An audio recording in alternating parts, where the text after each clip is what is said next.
मेरे भाइयों, आप सभी को नमस्कार। दिक्कत यह है कि आपके कमेंट मुझ तक आ नहीं रहे हैं अभी कोई भी, और थोड़ी सी सर्वर में दिक्कत है, उसी को करेक्ट कर रहे हैं। तो आप कोई कमेंट कर भी रहे हैं तो मुझ तक आएगा नहीं अभी। हो सकता है 2 4 5 मिनट में ठीक हो जाए। तो बिल्कुल भी आप परेशान ना हो कि आपका मैं नाम नहीं ले रहा या आपका कमेंट रीड नहीं कर रहा। आज ही मेरे दोस्तों, बड़ा मुश्किल हो जाता है बिना कमेंट के पढ़ाना क्लास को, क्योंकि पता ही नहीं चलता दीवार पढ़ा रहे हैं क्या क्या कर रहे हैं। करते हैं कोशिश। चलो काम तो स्टार्ट करते हैं, आपका समय क्यों खराब किया जाए। आइए मेरे प्यारे बच्चों, आप सभी को नमस्कार। आप सभी का स्वागत है इस क्लास में।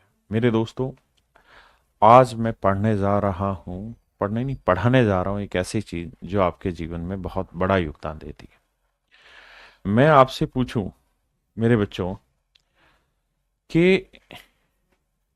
इंडिया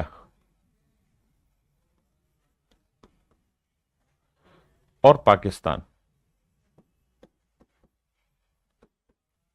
का क्रिकेट का मैच है। इंडिया और पाकिस्तान का क्रिकेट का मैच है। मैं आपसे ये जानना चाहता हूं कि ये बताओ, इंडिया जीतेगा या पाकिस्तान जीतेगा?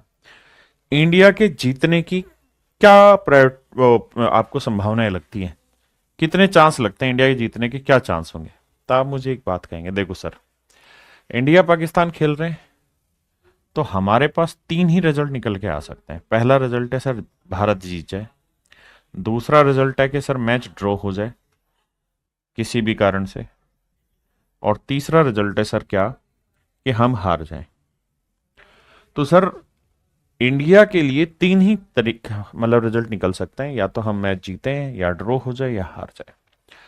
मैं कहूंगी फिर जीतने की कितने चांसेज है, तो आप कहोगे देखो सर, हमारे पास तीन चीजें हो सकती हैं, विन ड्रॉ या लूज। उसमें से जीतने के एक चांस है। तो हम ये कह सकते हैं सर 33 सही 1/3% चांस है जीतने के। 33 सही 1/3% चांस है जीतने के। मेरे प्यारे बच्चों, मैं आपसे कह रहा हूं कि यार आप सीजीएल की तैयारी कर रहे हैं, इंस्पेक्टर बनने के लिए। इंस्पेक्टर बनने के लिए सीजीएल की तैयारी कर रहे हैं। तो जब आप तैयारी कर रहे हैं तो क्या क्या परिणाम आपके सामने देखने को मिल सकते हैं जब आप पेपर देने जाएं? तो आप कहेंगे देखो सर, सिलेक्शन हो भी सकता है और सिलेक्शन नहीं भी हो सकता, दोनों चांसेस है। सिलेक्शन भी हो सकता है, नहीं भी। हम एग्जाम दें और एग्जाम में हम पास भी हो जाएं या फेल हो जाए, दोनों बातें हैं। तो मैं आपको कहूं कि यार बताओ सिलेक्शन लेने के कितने चांस है? तो आप कहोगे देखो सर, भाई या तो मैं सेलेक्ट हो सकता हूं या सेलेक्ट नहीं हो सकता। तो दो तरीके से मेरे पास रिजल्ट आ सकते हैं। उसमें सेलेक्ट होने के कितने चांस है? 1/2 मतलब 50% चांस है सर मेरे सिलेक्शन के। क्या कोई भाई ऐसा है जिसको यहां तक की मेरी बात समझ ना आई हो? मैं आपसे एक और एग्जांपल पूछता हूं। मैं ये कह रहा हूं कि भाई ये एक क्लास है, ये मेरे दोस्तों एक क्लास है, ठीक है जी। इस क्लास में दो बच्चे बैठे हुए हैं। एक बच्चे का नाम है राम और एक बच्चे का नाम है श्याम। दोनों के दोनों लड़के, दोनों के दोनों लड़के, ध्यान से मेरी बात को सुनना, दोनों के दोनों लड़के। तो मुझे ये बताओ मेरे भाई कि अगर मैं किसी इस क्लास से किसी एक बच्चे को ले जाना चाहता हूं अपने साथ, ध्यान से मेरी बात को सुनना। अगर मैं इस क्लास, भाई इस क्लास में दो लड़के हैं, एक राम है एक श्याम है, दोनों लड़के हैं, इस बात को डिफाइन हो गया। मैं आपको कहूं कि यार इस क्लास में से मैं एक लड़के को ले जाना चाहता हूं, तो बताओ वो लड़का हो इस बात की क्या संभावना होगी? लड़का हो इस बात के क्या चांस है? तो आप कहोगे सर 100% चांस है। क्यों? क्योंकि सर आपको ये बात पता है कि इस क्लास के अंदर जो भी बच्चे बैठे हैं सारे के सारे बॉय हैं, लड़के हैं। और आप इसमें से एक बच्चा निकालें और आप कह रहे हैं कि इस बात की क्या गारंटी है, कितने चांस है कि वो लड़का, मतलब वो जो बच्चा बाहर आए वो लड़का हो, इस बात के कितने चांसेज हैं? तो मेरे प्यारे बच्चे, इस बात के 100% चांस है कि वो लड़का ही होगा। कारण क्या है? क्योंकि मेरे भाई दो ही बच्चे हैं, दोनों के दोनों लड़के हैं, एक बच्चा बाहर निकालूंगा तो नेचुरल वो लड़का ही होगा। मेरी बात समझ पाए कि नहीं? तो इस बात के 100% चांस है। मैं आपसे और बात करता हूं मेरे प्यारे बच्चों, मैं आपसे ये कह रहा हूं, ये क्लास है, इस क्लास में दो बच्चे हैं, एक राम और एक श्याम, दोनों ही लड़के हैं। वाह, दोनों ही लड़के हैं। अब मैं आपसे सिर्फ ये जानना चाहता हूं कि यार मैंने इस क्लास से एक बच्चा बाहर निकाला, मैंने इस क्लास से एक बच्चा बाहर निकाला और उसे अपने साथ लेके जाने लगा, तो ये बताओ कि वो बच्चा लड़की हो इस बात के कितने चांस है? वो बच्चा लड़की हो इस बात के कितने चांस है? मेरे प्यारे बच्चों ये बताओ वो इस बात के कितने चांस है कि वो लड़की हो? तो आप कहेंगे सर सारे के सारे लड़के हैं, कोई भी लेके जाओगे तो लड़की मिलेगी नहीं, यानी चांसेस 0% है। कितने हैं मेरे प्यारे बच्चों? चांसेस 0% है। मैं आपको ये चैप्टर पढ़ा रहा हूं और मैं आपसे ये जानना चाहता हूं कि इस चैप्टर का क्या नाम होगा। तो आप इस चैप्टर का नाम बता पाएंगे इस बात की कितने चांस है? आप इस चैप्टर का नाम बता पाएंगे इस बात के कितने चांस है? तो आप कहेंगे सर हो सकता है कि हम इस चैप्टर का नाम बिल्कुल सही बता दें, और हो सकता है कि सर हम ढक्कन और हम चैप्टर का नाम ना ढूंढ पाए। तो सर बता पाने के कितने चांस है? तो सर बता पाने के चांस है 50%, क्योंकि मेरे पास दो ही तो रिजल्ट है, मैं बता भी सकता हूं और नहीं भी सही बता सकता, तो दो रिजल्ट में से एक ही तो चांस है मेरे पास सही होने के। तो मेरे प्यारे बच्चों 50% चांस है कि आप इस चैप्टर का नाम सही बता दें। चलिए अब मेरे दोस्तों आपके सामने खुला चैलेंज है, आप ढूंढ के बताइए इस चैप्टर का नाम क्या है? इस चैप्टर का नाम क्या है? मेरे दोस्तों आज तक दुनिया में इस चैप्टर का कोई नाम नहीं बता पाया, आप बता रहे हैं। इस चैप्टर का नाम है प्रोबेबिलिटी, प्रायिकता। क्या कहते हैं मेरे बच्चे? प्रोबेबिलिटी, प्रायिकता पढ़ने जा रहे हैं हम। मेरे दोस्तों जो प्रोबेबिलिटी है ये अरिथमेटिक का ही हिस्सा है या एडवांस का ही हिस्सा है, इसके मार दो गोली, सिर्फ समझने पे आते हैं। प्रोबेबिलिटी है क्या? ये बेसिकली चांस कैलकुलेट करने का एक तरीका है। क्या है मेरे बच्चे? चांस कैलकुलेट करने का एक तरीका है कि किसी चीज के होने या ना होने के क्या चांस है। तो मेरे दोस्तों आज हम पढ़ने जा रहे हैं प्रोबेबिलिटी। मेरे दोस्तों प्रोबेबिलिटी से जो क्वेश्चन पूछे जाते हैं वो चार तरीके से क्वेश्चन पूछे जाते हैं। सबसे पहला सवाल आधारित होता है सिक्का आधारित, जहां कॉइन बेस्ड क्वेश्चन होता है कि भैया हमने सिक्का उछाला तो बताओ हेड आएगा या टेल आएगा। एक होता है डाइस बेस्ड, डाइस यानी पासा आधारित। पासे में आपने देखो ना लूडो खेले हैं तो आपने देखा होगा या तो किसी पासे पे एक लिखा मिलेगा या दो लिखा मिलेगा या तीन मिलेगा या चार मिलेगा या पांच मिलेगा या छह मिलेगा। छह फैसेज होते हैं और हर एक पे नंबर लिखा होता है या बिंदियां डॉट डॉट डॉट करके लिखी होती हैं।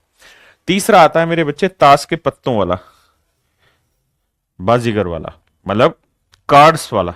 इस पे भी सवाल आते हैं मेरे बच्चों। अगर हम जर्नली बात करें तो इस पे और इसी पे सवाल रहते हैं। इन्हीं तीन पे सवाल पूछे जाते हैं और हम लोग भी इन्हीं तीनों चीजों को पढ़ाते हैं मोस्टली। लेकिन मेरे दोस्तों सीजीएल मेंस 2023 में एक ऐसा सवाल पूछ लिया जिससे पहले कोई नहीं बताता था, और वो था फार्मूला बेस्ड। मेरे प्यारे बच्चों फार्मूले बेस्ड भी क्वेश्चन अब आने स्टार्ट हो गए। तो चौथी जो टाइप होगी पढ़ने की हमारी वो होगी फॉर्मूला बेस्ड और कुछ मिसलेनियस जो और छोटी मोटी टाइप है वो। मेरे दोस्तों ये एक ऐसा टॉपिक है प्रोबेबिलिटी जिससे आने वाले वक्त में दबा के क्वेश्चन पूछे जाएंगे, और जब दबा के क्वेश्चन पूछे जाएंगे तो बहुत ज्यादा जरूरी है कि हम इस टॉपिक को बढ़िया से करें। मेरे दोस्तों अगर मैं परसेंटेज की बात करूं तो इस टॉपिक से लगभग 4 से 5% का वेटेज होता है क्वेश्चन में, और कई बार ये वेटेज 10% तक भी चला जाता है। ऐसा अक्सर देखा गया कि इस टॉपिक से 3-3, 4-4 सवाल आपको देखने को मिल जाए प्री में 25 में से। तो बहुत ध्यान से सावधानी से पढ़िए, क्योंकि आप भी जानते हैं कि अब ये नए टॉपिक जो हैं इनसे ज्यादा सवाल पूछे जाते हैं।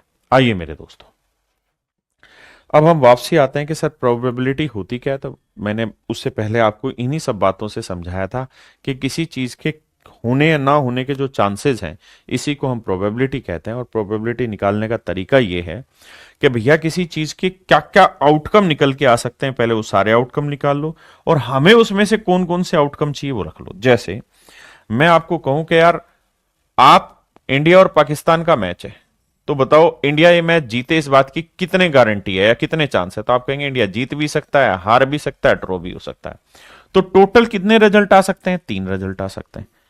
और हमें कौन सा रिजल्ट चाहिए? जीतने का। तो हमारी प्रोबेबिलिटी हो गई 1/3। हाँ जी, मैंने सिक्का उछाला, सिक्का उछाला तो हेड भी आ सकता है और टेल भी आ सकता है। तो मैं कहूं यार हेड आने की क्या प्रोबेबिलिटी है, हेड आने की क्या प्रोबेबिलिटी है, तो आप कहेंगे टोटल आउटकम है एक और एक, दो रिजल्ट आ सकते हैं, इसमें से हेड होने का एक चांस है। आपको ये क्लास बेहतरीन तरीके से समझ आ जाए इसके क्या चांसेज है, या तो आएगी या नहीं आएगी। तो कितने चांसेज है सर? दो चांसेज। और मैं पूछ रहा हूं क्लास बेहतरीन तरीके से समझ आ जाए, यस हो जाए, इसके कितने चांस है? तो 1/2 चांस है। यही मेरे बच्चे प्रोबेबिलिटी का फार्मूला है, क्या कि भैया क्या क्या रिजल्ट टोटल आ सकते हैं और आपको उसमें से कौन कौन से रिजल्ट चाहिए, दैट इज कॉल्ड प्रोबेबिलिटी। अब मेरे दोस्तों इसमें कुछ बेसिक शब्दों पर चलते हैं। ये तो मैंने बताया था कि भाई कैसे कैसे क्वेश्चन पूछे जाते हैं। अब हम बात कर रहे हैं कि बेसिक टर्म्स ऑफ प्रोबेबिलिटी क्या होती हैं, यानी संभावनाओं की प्रायिकता की आधारभूत कौन कौन से शब्द हैं जिनके बारे में हमें जानना चाहिए। मेरे प्यारे बच्चों, पहला शब्द है रैंडम एक्सपेरिमेंट।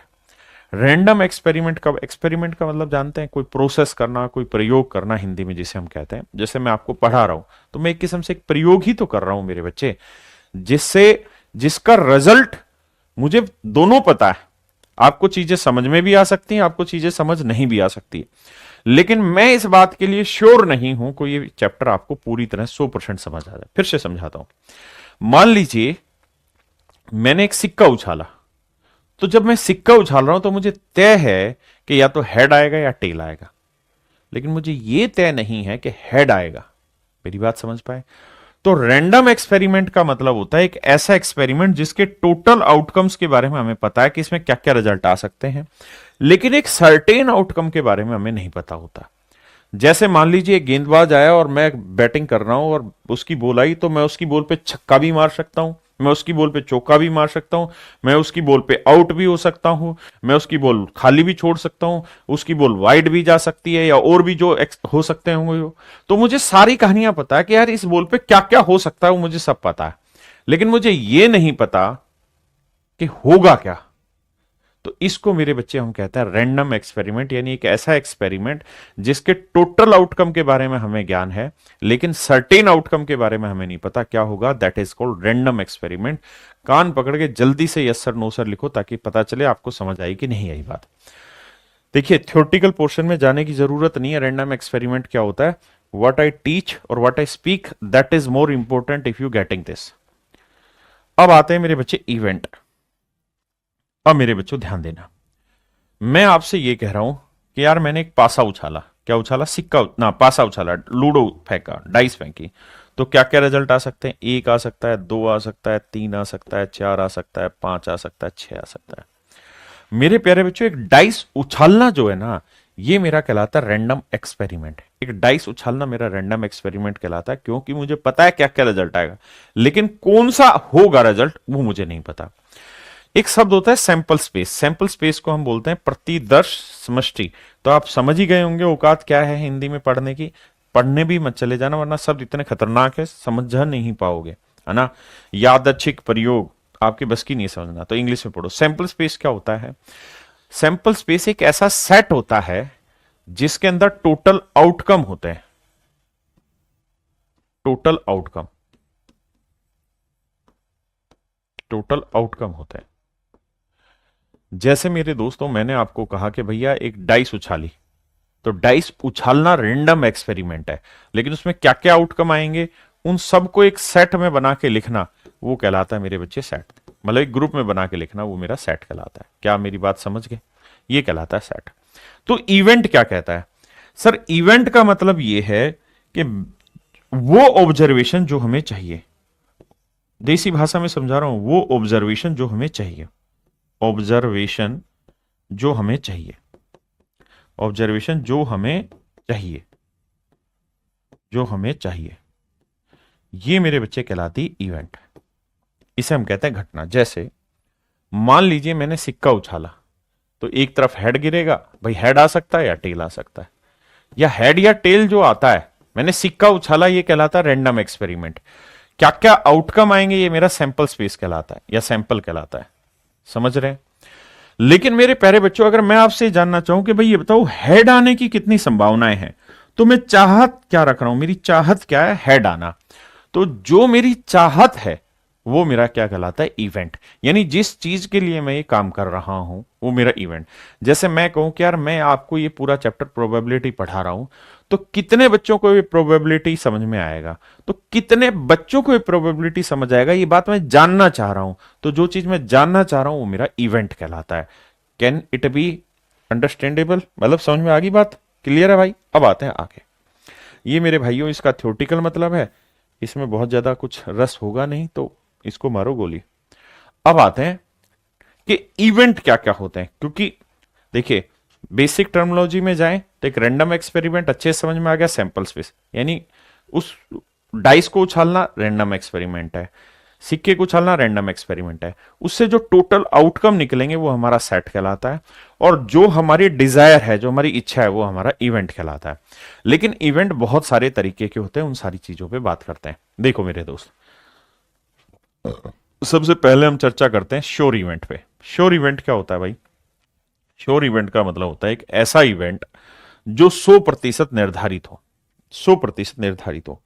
जैसे अगर मान लीजिए मैंने आपको कहा कि भाई ये एक क्लास है और इस क्लास में दो लड़के हैं, राम और श्याम, जो पीछे समझाए, और दोनों के दोनों लड़के हैं, तो बताओ मैं एक बच्चे को बाहर निकालूं, वो लड़का हो, इस बात की क्या संभावना है? तो आप कहोगे सर 100% है, क्योंकि आपके पास लड़के ही थे और आप लड़का ही ढूंढना चाह रहे हैं। तो सर वो 100% संभावना है। यानी जिस चीज की 100% संभावना होती है उसे मेरे बच्चों हम श्योर इवेंट कहते हैं। If the probability of an event is 1, the event is called a certain event और ए श्योर इवेंट। अच्छा, 100% की फ्रैक्शन क्या होती है सर? एक होती है, क्योंकि 1/1 मतलब एक होती है। तो जो कोई श्योर इवेंट होगा तो उसकी जो प्रोबेबिलिटी होगी वो मेरे बच्चे हमेशा 1 होगी।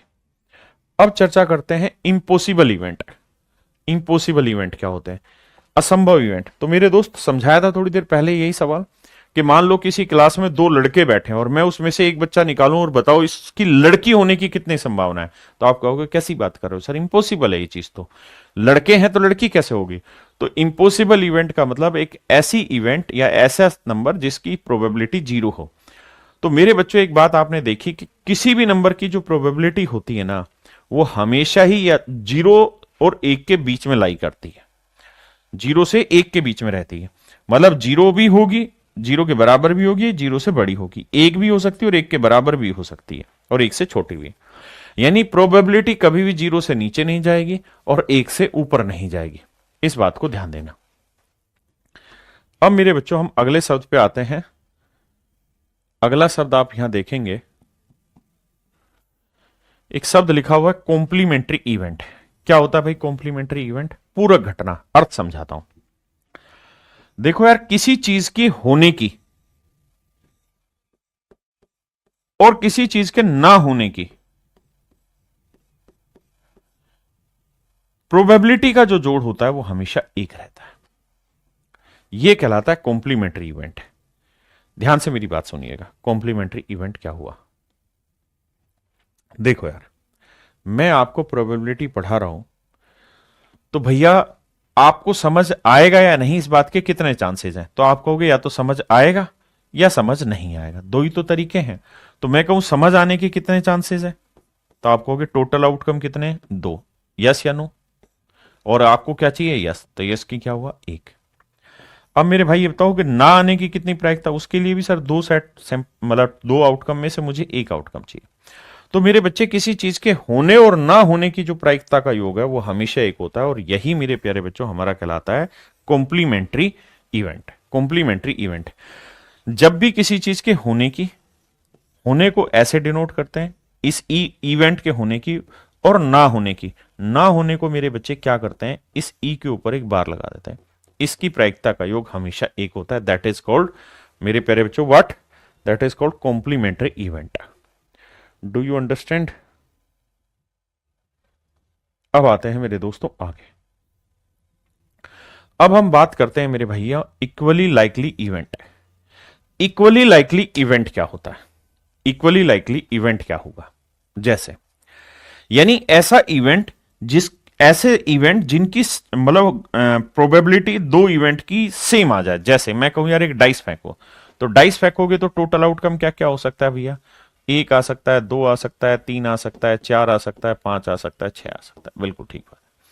अब मैं आपसे ये पूछूं कि भाई ये बताओ कि डाइस फेंको तो एक आने की क्या प्रायिकता होगी, एक आने की क्या प्रोबेबिलिटी होगी, तो आप कहोगे सर टोटल आउटकम है 6, उसमें से एक आने की प्रायिकता होगी ये। बिल्कुल ठीक है।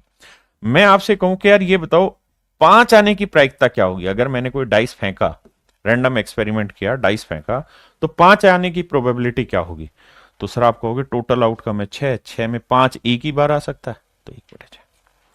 तो आपने देखा यहां पे दोनों ही चीजों की जो प्रोबेबिलिटी थी मेरे प्यारे बच्चों वो क्या आ गई, इक्वल आ गई। तो जब भी इक्वली लाइकली इवेंट यानी एक जैसे इवेंट हो, मतलब दोनों के जो आउटकम मतलब टोटल जो आंसर निकल के आए दोनों का अगर सेम आ जाता है तो इक्वली लाइकली इवेंट कहलाता है। अब आते हैं मेरे बच्चे,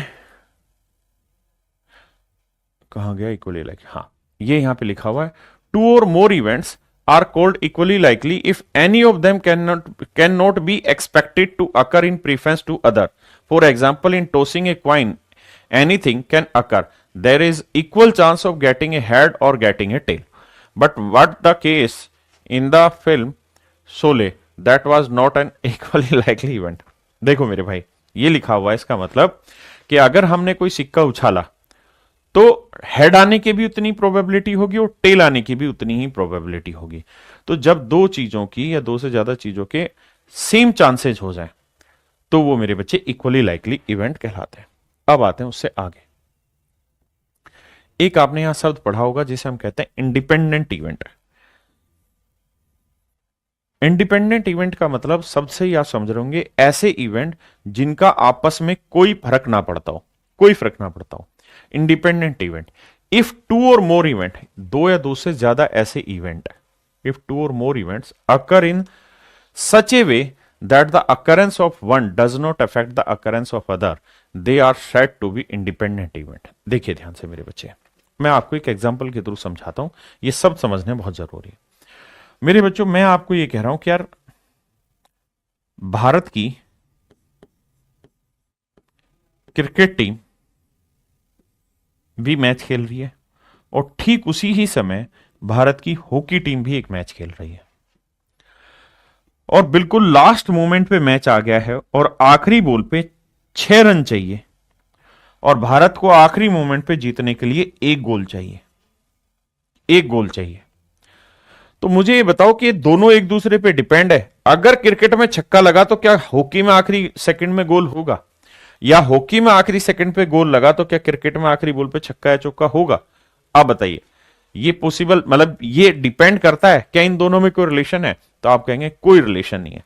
सर जब दो इवेंट ऐसे हो, दो इवेंट ऐसे हो जिनका एक दूसरे से कोई रिलेशन ना हो, एक दूसरे के ऊपर कोई डिपेंडेंसी ना हो, तो इन्हें हम बोलते हैं इंडिपेंडेंट इवेंट। जैसे एक और एग्जांपल से समझाता हूं, मान लो मैंने एक डाइस पकड़ी और डाइस को मैंने ऐसे रोल करके फेंका और इधर मैंने सिक्का उछाला, तो मुझे ये बताओ कि डाइस में 5 आने का और सिक्के में हेड आने का क्या कोई रिलेशन है? आप कहेंगे कोई रिलेशन नहीं है, ये अलग चीज है, ये अलग चीज है। या मान लो दो ही सिक्के हों, ये सिक्का और ये सिक्का, मैं कहूं यहां हेड आने की और यहां हेड आने में क्या कोई रिलेशन है? आपको बिल्कुल नहीं, दो डिफरेंट इवेंट है, दो डिफरेंट एक्सपेरिमेंट है, तो उनमें कोई रिलेशन नहीं है, यानी डिपेंड नहीं करता। तो इंडिपेंडेंट इवेंट का मतलब जहां एक दूसरे पे कोई भी डिपेंडेंसी ना हो। अब आते हैं मेरे बच्चे, एक होता है म्यूचुअली एक्सक्लूसिव इवेंट। ये सब ध्यान से समझना क्योंकि बाद में इन्हीं शब्दों का खेल होगा। अब यहां कह रहा है if happening of one event exclude the happening of the other event in a single experiment then it is said to be mutually exclusive. यदि एक घटना के होने से एक ही प्रयोग में दूसरे घटना की घटना शामिल नहीं होती तो इसे पारस्परिक रूप से अन्य घटना कहा जाता है। देखो यार, बहुत ज्यादा डेफिनेशन पे मत जाना, जो समझाना चाहता हूं उस पे आना। आओ मेरे दोस्तों, म्यूचुअली एक्सक्लूसिव इवेंट क्या होता है? एक बात बताओ, मैंने एक सिक्का उछाला, तो एक या तो रिजल्ट हेड आएगा या टेल आएगा, हेड आएगा या टेल आएगा। देखिए, जो इंडिपेंडेंट इवेंट था, मतलब इंडिपेंडेंट इवेंट उसमें दो या दो से ज्यादा चीजें थी, यानी एक चीज अलग हो रही है, दूसरी चीज अलग हो रही है। लेकिन म्यूचुअली एक्सक्लूसिव का मतलब होता है कि एक ही इवेंट में अगर मान लीजिए एक सिक्का मैंने उछाला तो रिजल्ट मेरा हेड भी आ सकता है और टेल भी आ सकता है। लेकिन मेरे बच्चों एक चीज मुझे बताओ कि अगर हेड आ गया तो क्या टेल आ सकता है उसी समय? आप कहेंगे नहीं। भाई एक सिक्का उछाला और हेड आ गया तो टेल नहीं हो सकता वहां पर। हेड या टेल में से एक ही आना था, हेड आ गया तो टेल की पॉसिबिलिटी वहां खत्म हो गई। तो म्यूचुअली एक्सक्लूसिव इवेंट वो इवेंट होते हैं जो एक ही इवेंट के अंदर एक रिजल्ट आ गया तो फिर दूसरा नहीं आएगा। मान लीजिए मैंने डाइस फेंकी और डाइस फेंकी तो ये रिजल्ट मेरे आ सकते हैं। मैं कहूं मैंने यार एक डाइस रोल की और उसमें 3 आ गया, उसमें क्या आ गया? 3 आ गया। तो क्या उसी डाइस में 4 भी आ सकता है? तो आप कहेंगे नहीं सर, अगर 3 आ ही गया तो 4 नहीं आ सकता, क्योंकि एक ही तो फेस पे, एक जब फेंकोगे तो एक ही फेस तो दिखाई देगा, 3 और 4 एक साथ थोड़ी दिखाई दे जाएंगे। तो ध्यान ये रखना कि ये एक ही इवेंट की बात हो रही है ना। इंडिपेंडेंट में 2 अलग अलग इवेंट थे, 3 भी इवेंट हो सकते हैं। यहां पे एक इवेंट में एक चीज हो गई तो उसके साथ फिर दूसरी चीज पॉसिबल नहीं होगी। अब आगे आते हैं। एक है डिपेंडेंट इवेंट। डिपेंडेंट इवेंट को ध्यान से समझिएगा। जब एक, if occurrence of one event influence the occurrence of the other, then second event is said to be dependent on the other। यदि एक घटना की घटना दूसरे की घटना को प्रभावित करती है तो दूसरी घटना को दूसरे पर निर्भर कहा जाता है। देखिए मेरे भाई,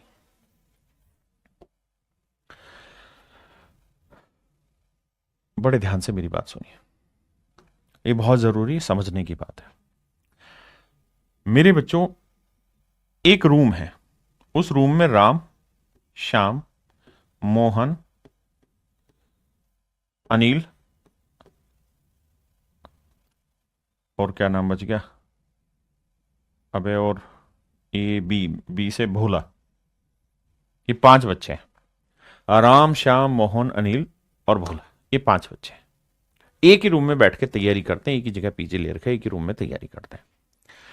अब मेरे प्यारे बच्चों, एसएससी ने वैकेंसी निकाली, बड़े ध्यान से देखना, एसएससी ने वैकेंसी निकाली और एक वैकेंसी निकली, एक वैकेंसी निकली। एसएससी ने वैकेंसी निकाली, एक वैकेंसी निकली। तो मेरे प्यारे बच्चों मुझे ये बताओ, राम के सेलेक्ट होने की क्या प्रायिकता है? तो आप कहेंगे सर भाई एक वैकेंसी है और इसी रूम में से सिलेक्शन होना है मान लो, और तो 5 बच्चे हैं पूरी इसमें, तो 5 में से राम के सेलेक्ट होने की एक प्रायिकता है, राम के सेलेक्ट होने की एक प्रायिकता है। बिल्कुल ठीक है। अब मेरे बच्चों मान लो कि मोहन का सिलेक्शन हो गया, मान लेते हैं मोहन का सिलेक्शन हो गया, ठीक है जी। मोहन आराम से इंस्पेक्टर बन गया, मजे ले रहा है जीवन के, ठीक है जी। अब भैया थोड़े दिन के बाद एसएससी ने फिर से एक वैकेंसी निकाली, या बिहार पुलिस में एक वैकेंसी फिर आई, बिहार पुलिस में सब इंस्पेक्टर की एक वैकेंसी फिर से आ गई। अब मुझे बताओ कि राम के सेलेक्ट होने की क्या प्रायिकता है यहां पे? तो अब आप कहोगे कि सर इन्हीं 4 में से एक सेलेक्ट होना है, तो पहले तो 5 थे तो एक तो सेलेक्ट हो चुका है, तो उसके सिलेक्शन के बाद अब कैंडिडेट कितने बचे? 4। तो राम की अब सेलेक्ट होने की जो प्रायिकता है वो 25% है, जबकि राम की पहले सेलेक्ट होने की जो प्रायिकता थी वो 1/5 थी।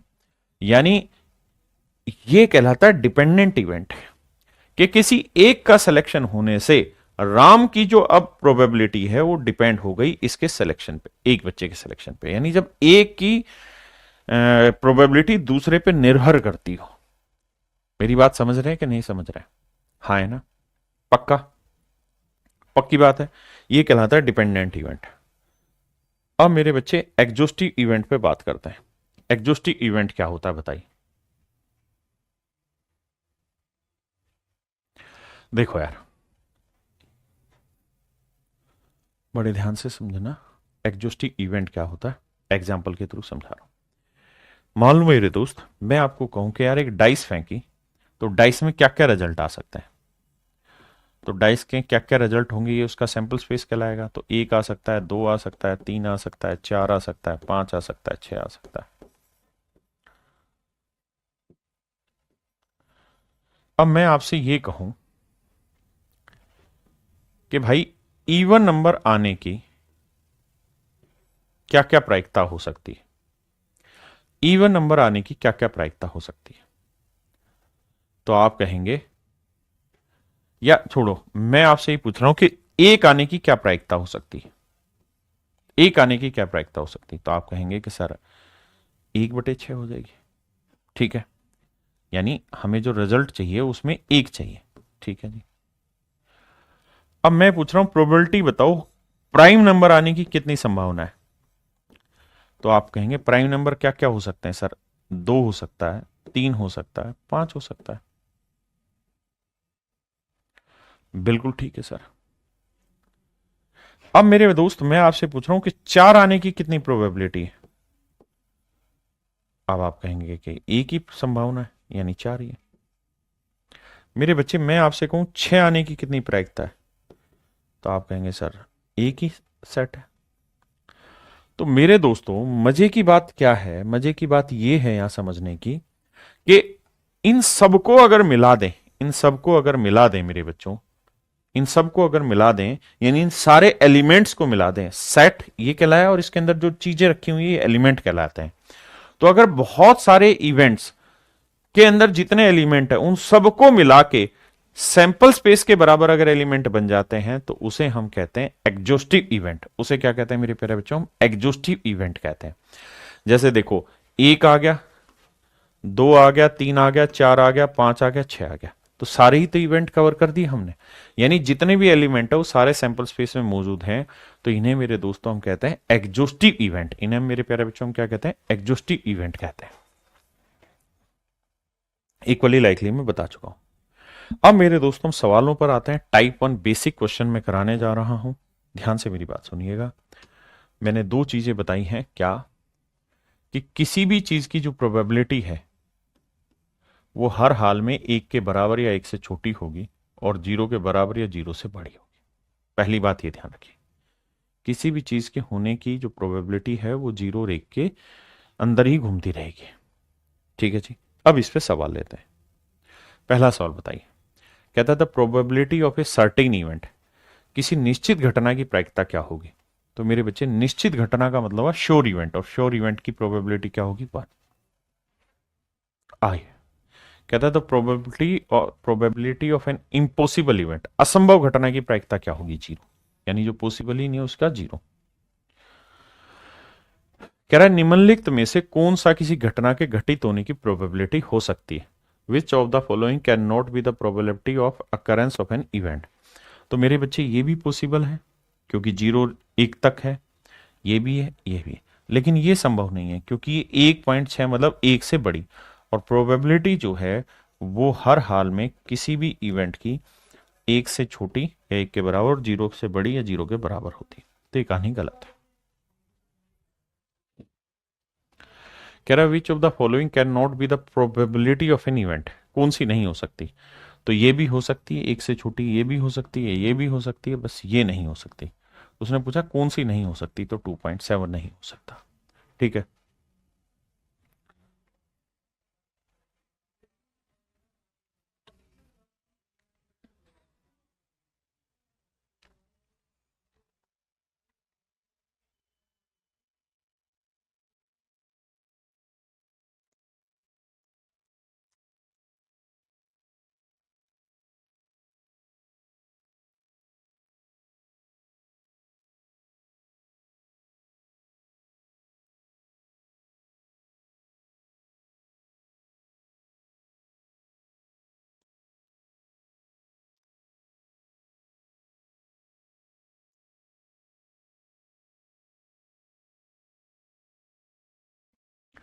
देखिए यार, probability of an event is always, किसी भी घटना की संभावना सदैव होती है non negative but less than or equal to 1।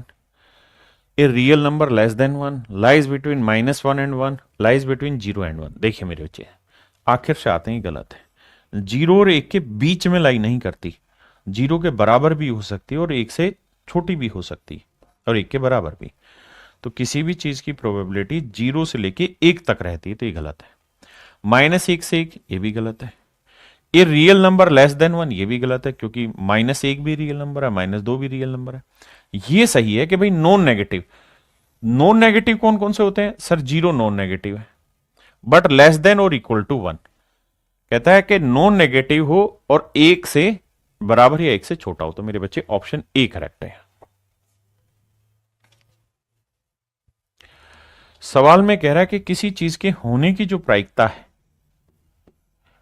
वो है 0.5, तो ना होने की क्या होगी। तो मैंने बताया था कि होने और ना होने दोनों का जो जोड़ होता है मेरे बच्चों वो होता है 1। तो होने की 0.5 है, तो ना होने की क्या होगी? तो भैया घटा देंगे, तो 1 में से 0.5 हटाएंगे तो आंसर आ जाएगा 0.5। जीरो, अच्छा 0.05 था, माफ करिए, तो ये भी 0.05 ही आएगा। नहीं, ये गलत है। अब ना होने की निकालनी है मेरे बच्चों, तो 1 माइनस 0.05 ये हो जाएगी।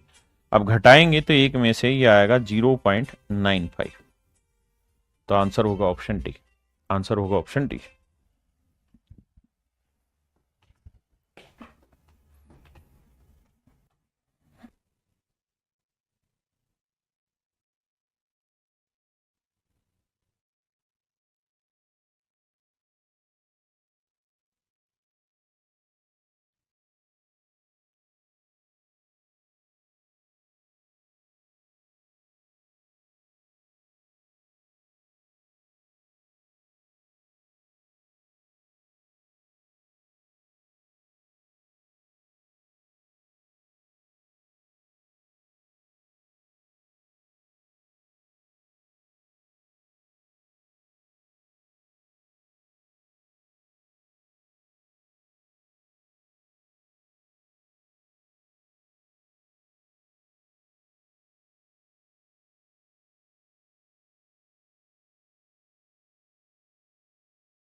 कह रहा है if A and B are two complementary event, कह रहा भैया ए और बी दो कॉम्प्लीमेंट्री इवेंट है, then the relation between P A and P B.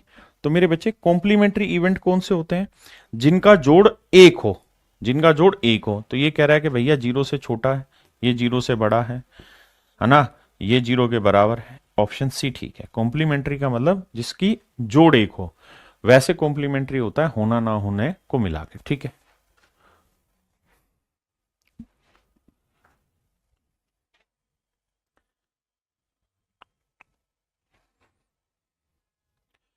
भाई जो भी बालक ये पूछ रहे हैं न्यू बुक्स के बारे में बताओ, राजेश गुजर भाई, नई किताब 7300 इंग्लिश मीडियम ऑलरेडी आ चुकी है, बाइलिंगुअल पे भी काम चल रहा है, हम जल्दी उसे निकालेंगे। दूसरा, अरिथमेटिक के सारे क्लास नोट्स आ चुके हैं, मार्केट में आप जाके देखेंगे तो आपको मिल जाएंगे अरिथमेटिक के क्लास नोट्स। अब जो अरिथमेटिक के क्लास नोट्स हैं वो नए स्टाइल में निकाले हैं और वो बाइलिंगुअल है, द्विभाषीय हैं, है ना।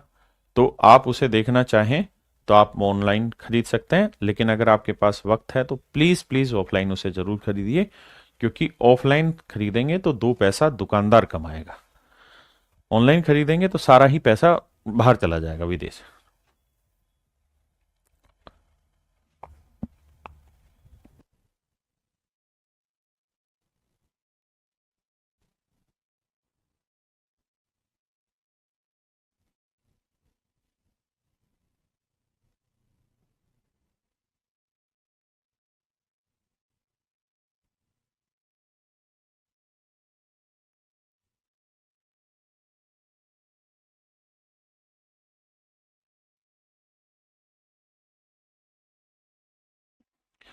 कहता जी यदि किसी घटना ए के होने की प्रायिकता 0.46 है तो घटना ए के न होने की प्रायिकता क्या होगी?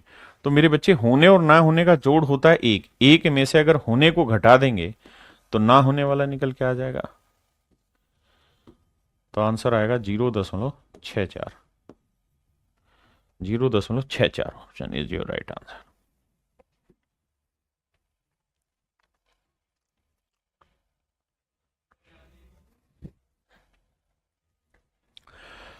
आइए मेरे दोस्तों,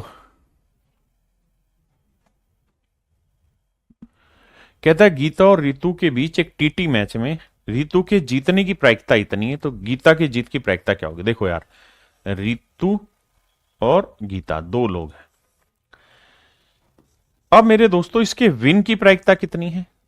तो कह रहा है कि जी रितु के जीतने की प्रायिकता 0.73 है,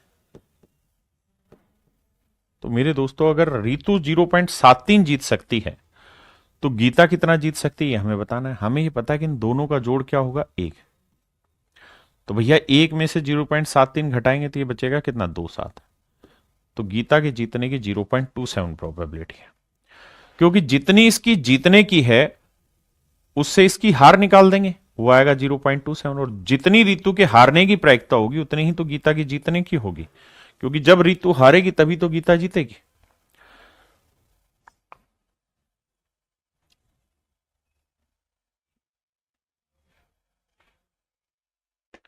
कहता है जोन हार जाएगा इसकी प्रायिकता 0.54 है, तो उसके जीतने की कितनी होगी। तो भैया एक में से 0.54 घटा देंगे, तो भैया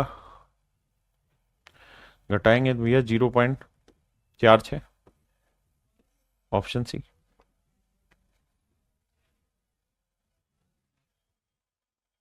कहता है संगीता के मैच जीतने की प्रायिकता 0.62 है, तो भैया संगीता के हारने की कितनी है सर, घटाएंगे तो 0.38। तो संगीता 100 में से 38 बार हारेगी तभी तो रेशमा जीतेगी 38 बार, तो रेशमा के जीतने की प्रायिकता भी है 0.38। हाँ है ना।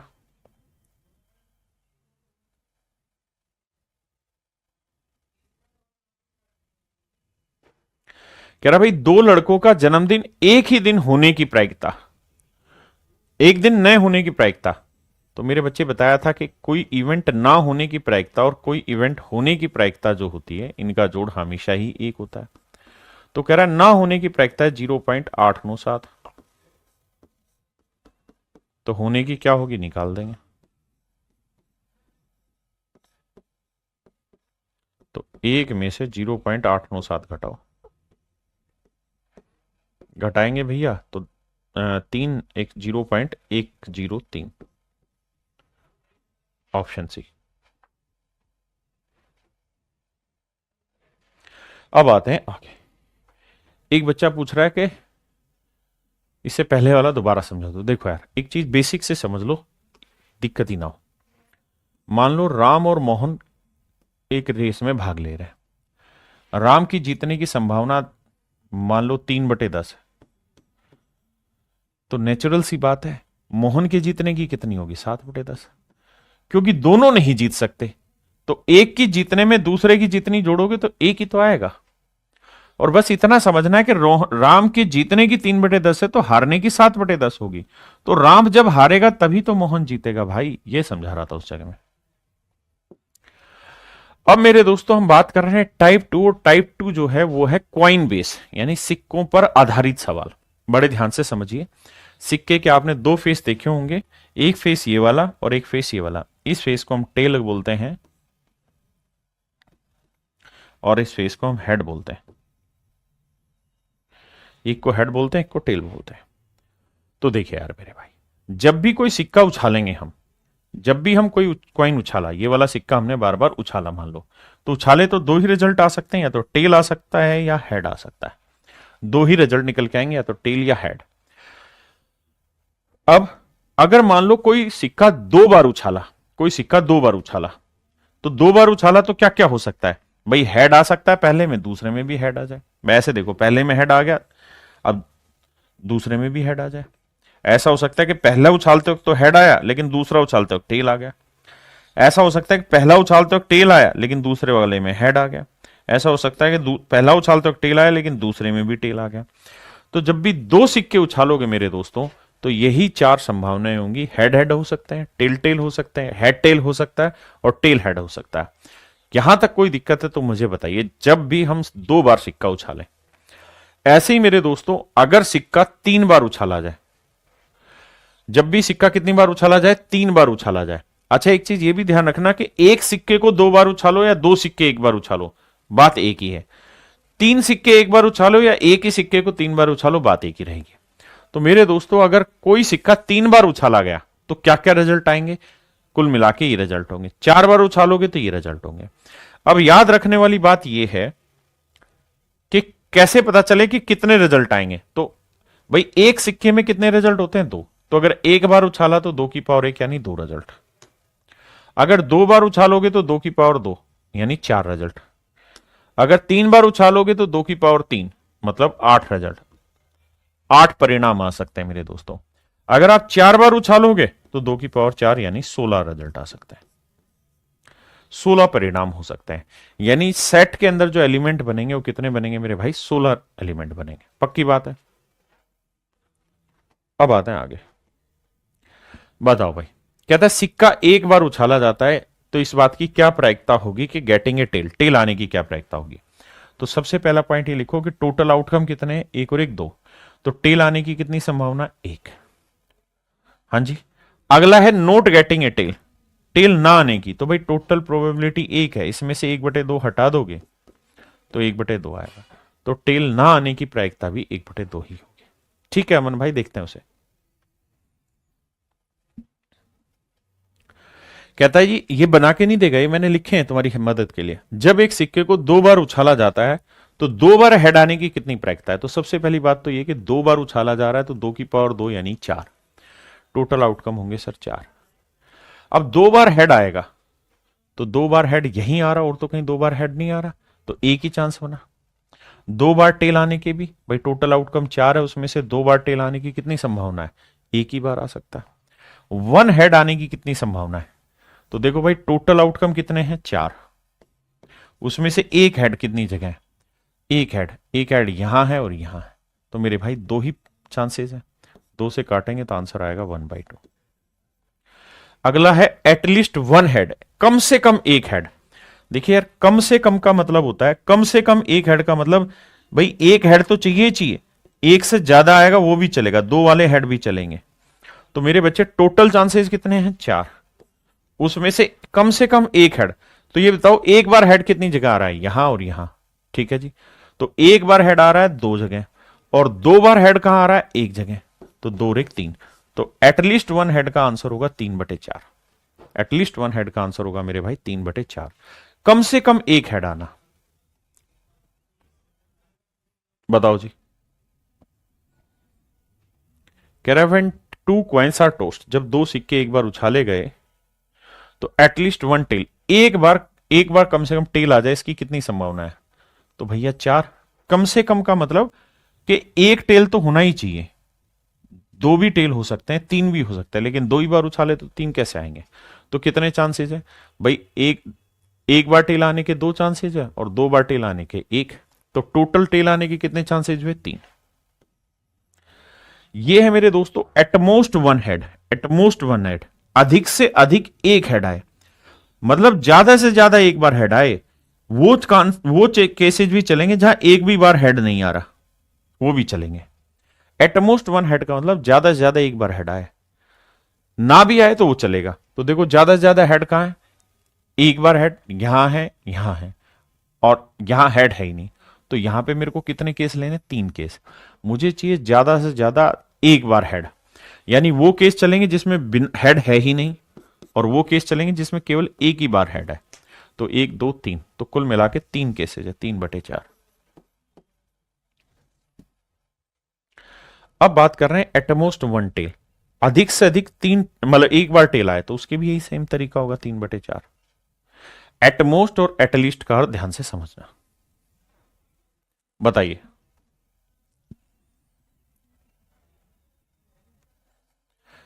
देखिए दोस्त, पेपर में अगर आपको ये चीज रिजल्ट निकालने में दिक्कत है तो समझाता हूं। जैसे मुझे पेपर में निकालना हो तो कैसे निकालें इसे, ध्यान से देखिए। भाई अगर हमने सिक्का 3 बार उछाला तो पहली बार में हेड आ गया, दूसरी बार में भी हेड आ गया, और तीसरी बार में भी हेड आ गया। ऐसा हो सकता है कि पहली बार में हेड आए, लेकिन दूसरी बार में हेड आए, तीसरी बार में टेल आ जाए।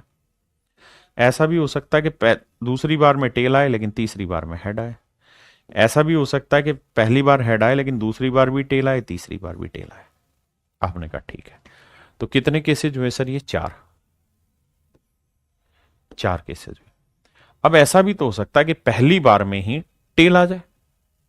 बिल्कुल ठीक है, पहली बार में टेल आए, दूसरी बार में भी टेल आए, और तीसरी बार में भी टेल आए। बिल्कुल ठीक है, पहली बार में टेल आए, दूसरी बार में टेल आए, लेकिन तीसरी बार में हेड आ जाए।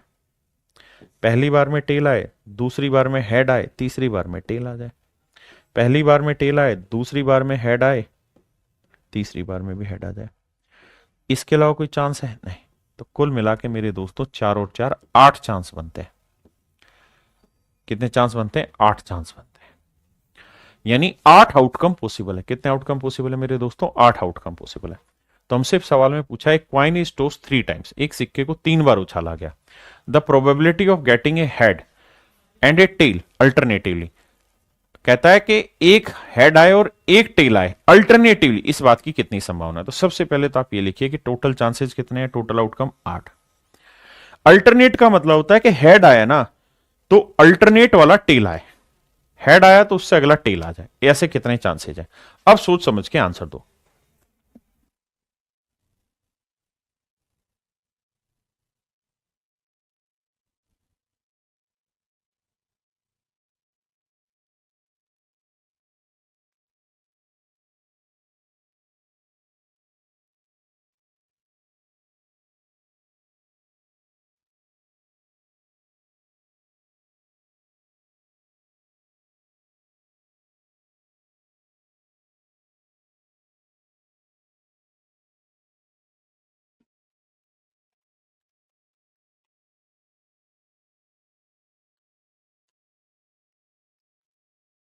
देखो दोस्तों, हमें चाहिए अल्टरनेट। कहता है coin is tossed 3 times, the probability of getting a head and a tail alternatively. Alternatively शब्द को ध्यान से समझना। कहता है हेड और टेल अल्टरनेटिव चाहिए। यहां तो भाई हेड हेड ही है, यहाँ हेड हेड है तो अल्टरनेट नहीं बना। अल्टरनेट का मतलब एक के बाद दूसरा चाहिए। यहां बनेगा हेड आया फिर टेल आया फिर हेड आया, ये सेट है। ये हेड के बाद टेल आया लेकिन फिर टेल आ गया इसलिए नहीं बना। ये टी टी टी नहीं बना, टेल के बाद टेल टेल ये नहीं बना, ये बन गया। टेल के बाद हेड आया फिर हेड के बाद टेल आया, ये बन गया। यहां टेल के बाद हेड तो आया लेकिन फिर हेड आ गया। तो दो ही केसेस बने जहां अल्टरनेटिवली काम हो पाया। तो 2/8 काटेंगे तो मेरे बच्चे आंसर आएगा 1/4। Option A is your right answer. Alternate का अर्थ समझिए।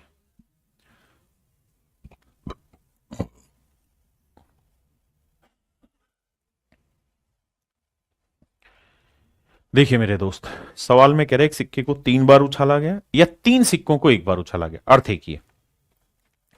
तो बताओ 3 हेड आने के कितने चांसेस है? तो मेरे बच्चे टोटल आउटकम 8 होते हैं। 3 हेड एक ही बार आ सकते हैं, 3 टेल भी एक ही बार आ सकते हैं। सिंपल बात, नो बकवास। 2 बार हेड आने के कितने चांसेस है? 2 बार हेड आने के चांसेस है मेरे बच्चे। देखो, एक बार यहां आया, एक बार यहां आया, एक बार यहां आया। तो 2 बार हेड आने के मेरे प्यारे बच्चों 3 चांसेस थे, 3/8। ऐसे ही 2 बार टेल आने के भी 3/8 की चांसेस है। आपसे एक ही चीज पूछेगा।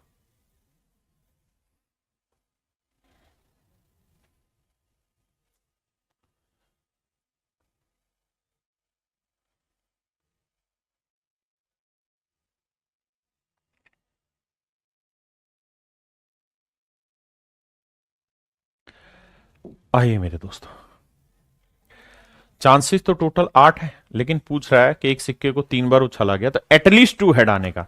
तो एटलीस्ट 2 हेड का मतलब है कम से कम 2 हेड वाले भी चलेंगे, 3 हेड वाले भी चलेंगे। तो देखिए यार, 2 हेड आने के कितने चांसेस है? एक एक एक, 3 चांस तो है 2 बार हेड आने के, और ये भी शामिल होगा। तो टोटल चांसेस हो गए 4/8 मेरे पास। काटेंगे 1/2। At least 2 tail, it is also the same answer. अब कह रहा है एटमोस्ट 2 हेड, अधिक से अधिक 2 हेड आने चाहिए। तो बेटा एटमोस्ट अधिक से अधिक का मतलब है कि बिना हेड का भी चलेगा, एक बार आया वो भी चलेगा, एक बार आएगा वो भी चलेगा, 2 बार आएगा वो भी चलेगा, लेकिन 2 से ज्यादा वाले नहीं चाहिए। फिर से ध्यान से समझना, एटमोस्ट 2 हेड का मतलब नहीं आएगा वो भी शामिल है, एक बार आ गया वो भी शामिल है, 2 बार आ गया वो भी शामिल है, लेकिन 2 से ज्यादा का नहीं चाहिए। तो देखना ध्यान से, टोटल आउटकम तो मेरे भाई 8 ही होंगे, इसमें तो कोई दो राय है नहीं। अब इसमें अगर ध्यान दोगे तो भाई हेड नहीं आया वो कितने चांसेस है? तो एक, यही बना। एक बार हेड कितनी जगह है? 2 3 4। 2 बार हेड आने के कितने चांसेस है? 5 6 7। अब मुझे बताओ कि इसके अलावा कुछ बचा?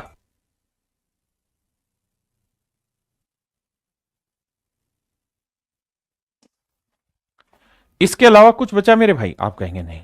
तो 7/8। या हम यूं भी कह सकते हैं कि भाई एटमोस्ट टू हेड का मतलब अधिक से अधिक दो ही बार हेड है, यानी टोटल आउटकम में से वो निकाल लो जिसमें दो से ज्यादा बार हेड है। तो दो से ज्यादा बार हेड कितनी बार? एक ही बार। तो टोटल आउटकम 8 थे, 8 में से एक ही बार था जहां 3 बार हेड है। तो इसके अलावा 7 बार ऐसे होंगे जिसमें 2 बार हेड हो सकते हैं, 1 बार हेड हो सकता है या नहीं भी होगा। तो डायरेक्ट आंसर 7/8 लिख सकते थे। ऐसे ही मेरे बच्चे एटमोस्ट टू टेल्स का भी आंसर आपको यही लेना होगा, 7/8। उम्मीद है समझ आया होगा।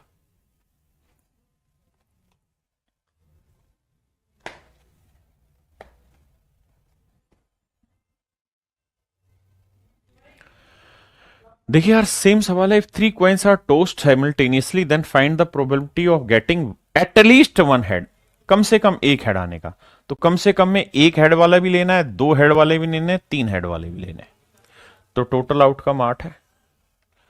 तो भैया एक बार हेड लेने वाले कहां हैं? एक, दो, तीन।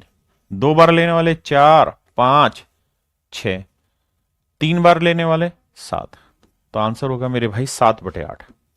क्योंकि एटलीस्ट वन हेड का लो, कम से कम एक हेड हो। तो एक वाला भी चलेगा, दो भी चलेगा, तीन वाला भी चलेगा। ऐसे ही एटलीस्ट वन टेल भी सेम आंसर देगा, 7/8। कोई दिक्कत है? एटमोस्ट वन हेड, ज्यादा से ज्यादा एक हेड हो तो वो लेने जिसमें एक बार भी हेड ना हो, और वो भी लेने जिसमें एक बार हेड हो, बस इससे ज्यादा नहीं लेने। तो एटमोस्ट वन हेड वाले लेने। तो देखो यार, यहां 2 बार है, शामिल नहीं होगा। 2 बार है, शामिल नहीं होगा। 2 बार है, शामिल नहीं होगा। ये 2, 3 बार है, शामिल नहीं होगा। हमें तो एक बार वाला चाहिए। तो 1, 2, 3। और मेरे को जीरो वाला भी चाहिए जिसमें एक बार भी हेड ना हो। तो ये 4। तो मेरे बच्चे टोटल केस कितने बने? 4। तो टोटल आउटकम 8 है, उसमें से मुझे फेवरेबल आउटकम चाहिए 4। 4/8 यानी 1/2। बताइए मेरे मित्रों, कितने बच्चे समझ गए?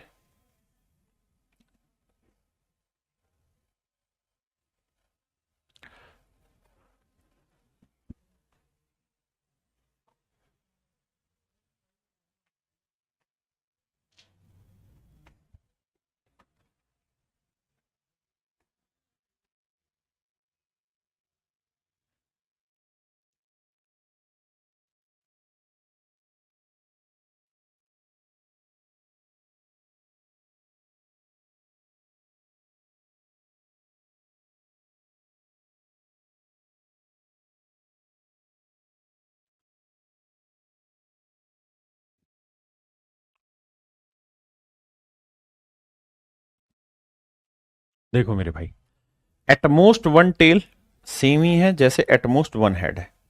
तो इसका आंसर भी सेम होगा। At least one head one tail, कम से कम एक बार हेड हो और एक बार टेल हो। कम से कम एक बार हेड हो और एक बार टेल हो। इसको ध्यान से समझिए, इसी से सारे सवाल का अर्थ निकलेगा।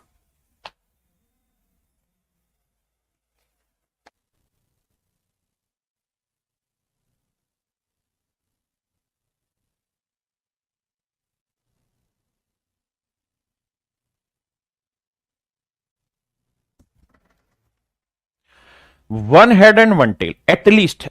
अगर सिर्फ वन हेड वन टेल कहता तो फिर मेरे बच्चे में कौन सा करता? एक हेड और एक टेल वाला। तो आप कहोगे कि भैया इसमें तो ऐसा है ही नहीं। मुझे वो कह रहा है at least one head one tail, कम से कम एक हेड एक टेल। तो मेरे बच्चे इसको समझाना पड़ेगा। At least one head one tail का मतलब कम से कम एक हेड और एक टेल तो हो ही हो। यानी एक हेड एक टेल तो मुझे चाहिए ही चाहिए, कम से कम, है ना? कम से कम मुझे एक हेड एक टेल चाहिए चाहिए, चाहे कुछ कर लो। अब सर आप ये भी रख सकते हो कि एक टेल और ले लो या एक हेड और ले लो, बस ये चांस है। क्योंकि आपको at least one head and one tail तो चाहिए ही चाहिए। अब 3 सिक्के, तो तीसरे चांस क्या हो सकता है? टेल भी हो सकता है और हेड भी हो सकता है। थोड़ा सा दिमाग दौड़ा ना, बात बन जाएगी। कम से कम एक हेड और एक टेल चाहिए चाहिए। तो आंसर होगा 8। टोटल आउटकम है 2।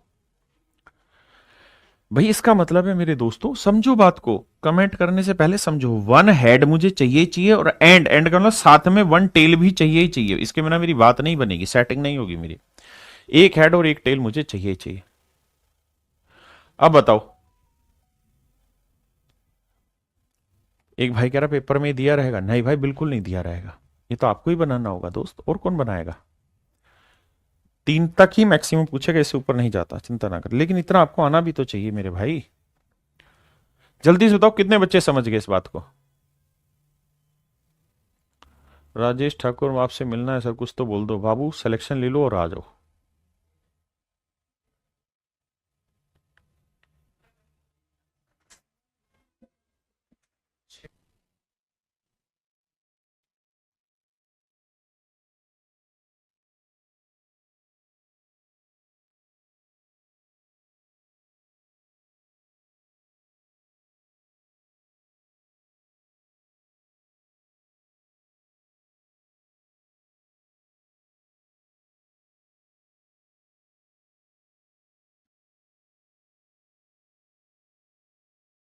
नहीं समझे, दोबारा बताऊं, ये सवाल ही मैंने गलत बताया है जानबूझ के, कि आपका कितनी सोच क्लियर है इस चीज पे। दोबारा लेते हैं, टेंशन मत लो, फिर से आता है,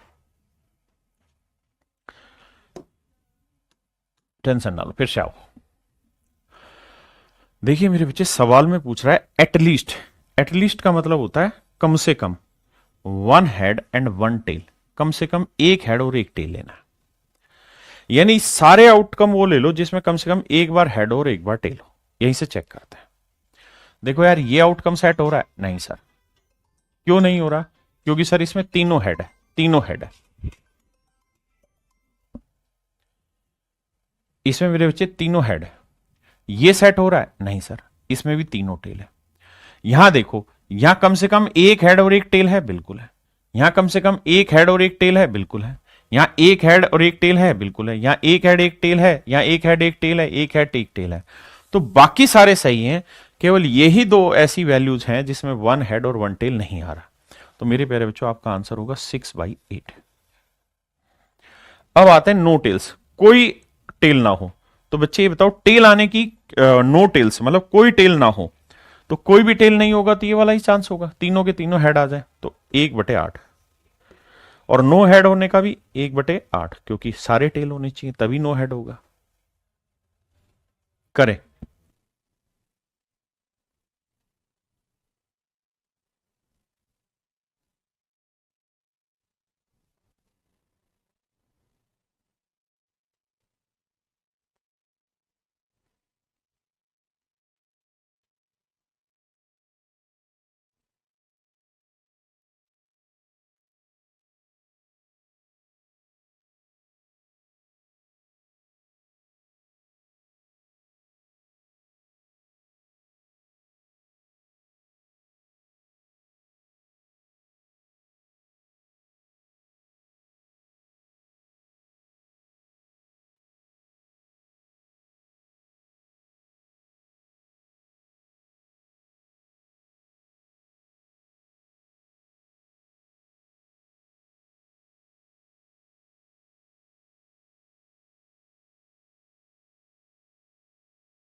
Dinesh tossed a coin 3 times.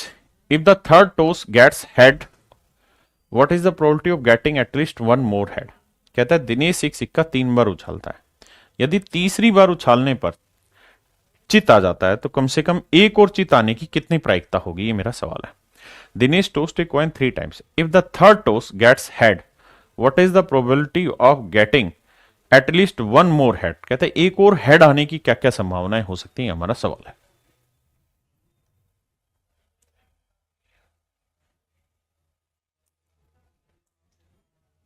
कितने सवाल हो रहे हैं इसके अभी? करो लास्ट टाइम पे, करिए।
देखिए मेरे बच्चे, सवाल में वो ये कह रहा है, Dinesh tossed a coin 3 times. Dinesh ने एक सिक्का 3 बार उछाला। If the third toss gets head, तीसरी बार जब उछाला है, the third toss gets head, तीसरी बार जो उछाला है उसमें हमारे पास एक हेड आ गया है। अब सवाल में आपसे ये पूछ रहा है कि भाई फिर what is the probability of getting at least one more head, तो एक और हेड आने की क्या प्रायिकता होगी? ध्यान से देखिए, कहता हमने सिक्का 3 बार उछाला और तीसरी बार हमारे पास हेड आया, तो तीसरी बार में हेड कहां आया है? यहां तीसरी बार में हेड आया नहीं, यहां तीसरी बार में टेल आ रखा है, यहां तीसरी बार में टेल आ रखा है, यहां तीसरी बार में हेड आ रखा है, यहां तीसरी बार में हेड आया है, यहां हेड आया, यहां टेल आया। 3 बार उछाला, तीसरी बार में मुझे हेड चाहिए, पहली चीज। आगे अब ये बताओ कि इस बात की क्या संभावना है कि कम से कम वन मोर हेड, एक और हेड हो, यानी तीसरा टोस्ट करा, मतलब तीसरी बार उछाला तो आखिरी में हेड आया, देखो हेड आया, हेड आया, हेड आया, हेड आया, लेकिन एक हेड और होने की क्या प्रायिकता है? तो देखो यार, यहां तीसरी बार में हेड आया तो दो यहां पे बनता है हेड, एक और यहां तीसरी बार में हेड आया, यहां पे भी हेड बन गया, यहां तीसरी बार में हेड आया, यहां पे भी हेड बन गया, लेकिन यहां तीसरी बार में हेड आया लेकिन इसके अलावा कोई हेड नहीं आया, तो मेरे बच्चे ये कट गया, तो 1 चांस, 2 चांस, 3 चांस, तो आंसर होगा 3/8। मेरे प्यारे बच्चों, मेरा आंसर हो जाएगा 3/8। ठीक है जी, 3/8। सॉरी सॉरी सॉरी सॉरी, माफ करिएगा, मेरा आंसर हो जाएगा, चांस कितने थे लास्ट टोस्ट पे हेड आने के? कितने चांस थे? 1, 2, 3, 4, 4 थे, माफ करिएगा। और उसमें आंसर क्या बना? 3/8। ये मेरा आंसर होगा। फिर से समझाता हूं, दोबारा से समझो इस बात को।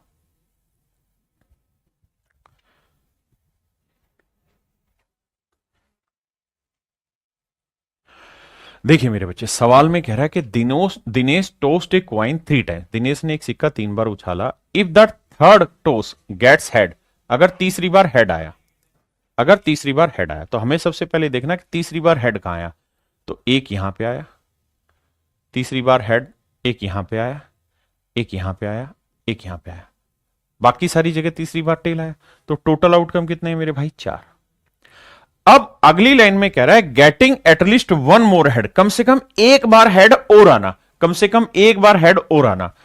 तो भैया लास्ट टाइम तो हेड आ गया, बिल्कुल आ गया जी, ये रहा, लास्ट वाले में तो हेड आ गया, ये रहा, लास्ट वाले में हेड आ गया, ये रहा, लास्ट वाले में हेड आ गया, ये रहा, लेकिन वो ये कह रहा है कि कम से कम एक बार हेड और चाहिए। तो इसके अलावा हेड है, बिल्कुल, और एटलीस्ट बोला था, इसके अलावा हेड है, बिल्कुल, इसके अलावा हेड है, बिल्कुल, लेकिन इस हेड के अलावा कोई दूसरा हेड है नहीं, तो ये चांस नहीं होगा। तो मेरे दोस्त 1, 2, 3, तो मेरे प्यारे बच्चों मेरा आंसर होगा 3/4। 3/4 मेरा आंसर होगा।